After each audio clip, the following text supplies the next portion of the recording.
माँ भगवती का सुंदर और दिव्य पारायण कर रहे हैं।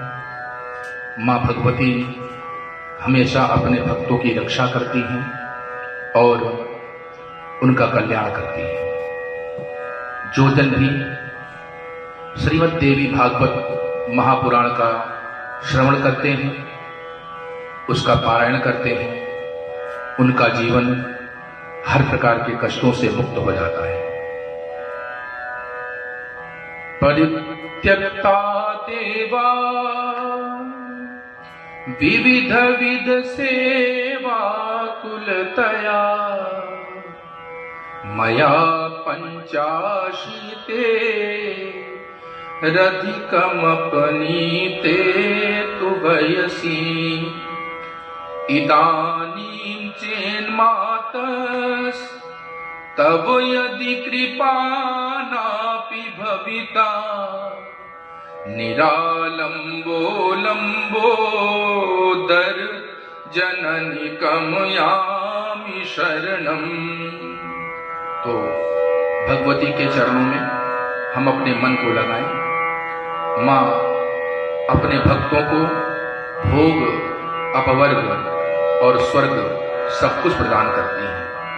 जैसा कि कहा गया है, कुपुत्रो जायेत क्वचिदपि कुमाता न भवति। श्रीमद् देवी भागवत महापुराण, जो कि भक्त वांछा कल्पतरु है, भक्तों को सब कुछ प्रदान करता है। अरे यदि कोई धोखे से भी ऐन ऐन ऐन इस प्रकार के वर्णों का उच्चारण कर ले तो भी भगवती प्रसन्न हो जाती हैं। इस कारण से इनका जो मंत्र है, ओम ऐं ह्रीं क्लीं चामुंडायै विच्चे, इस निवारण मंत्र का जो जाप करते हैं, उनके जीवन के समस्त अभिशाप दूर हो जाते हैं। माँ भगवती कभी भद्रकाली के रूप में, कभी दुर्गा के रूप में, कभी अंबिका के रूप में अपने भक्तों का कल्याण करती हैं। संसार के चाहे कितने भी पदार्थ हों, माता अपने भक्तों को प्रदान करती हैं, क्योंकि वात्सल्यमयी है। इनका हृदय कर्मा से ओतप्रोत है।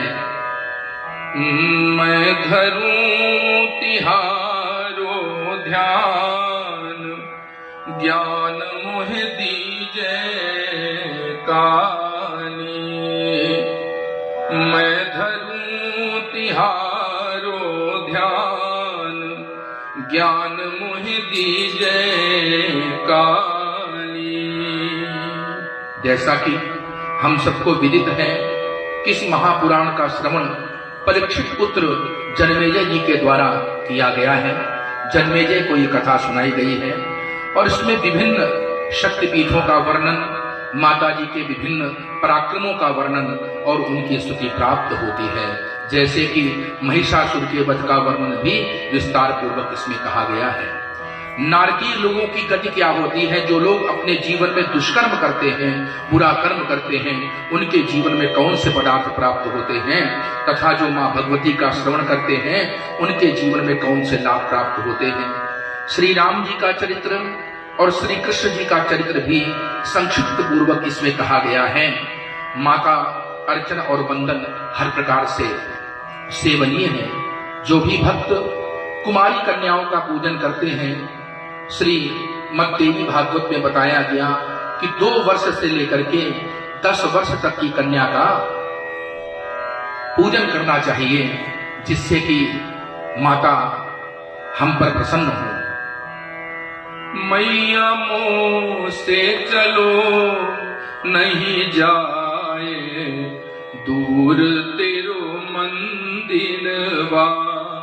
मैया मोह से चलो नहीं जाए, दूर तेरो मंदिरवा। तस्मै गौरव भोज्यानि विधाय विधिवत् तदा वासराणि च षड्राजा भोजयामास भक्तितः। देवी भागवत के इस श्लोक का एक अक्षर भी अगर प्राणी मात्र को प्राप्त हो जाए तो वह कल्याण का भागी बन जाता है। श्रीमद् देवी भागवत महापुराण, जो कि ज्ञान, कर्म और मोक्ष की मीमांसा है, इसमें काम्य कर्मों की विशेषता है, नित्य नैमित्तिक कर्मों की विशेषता है और गायत्री के महत्व का विशेष वर्णन है इसमें। जो द्विजाति गायत्री का जप करते हैं, सूर्य की उपासना करते हैं, उन द्विजाति का हर प्रकार से कल्याण होता है। बोली अम्बे मात की जय।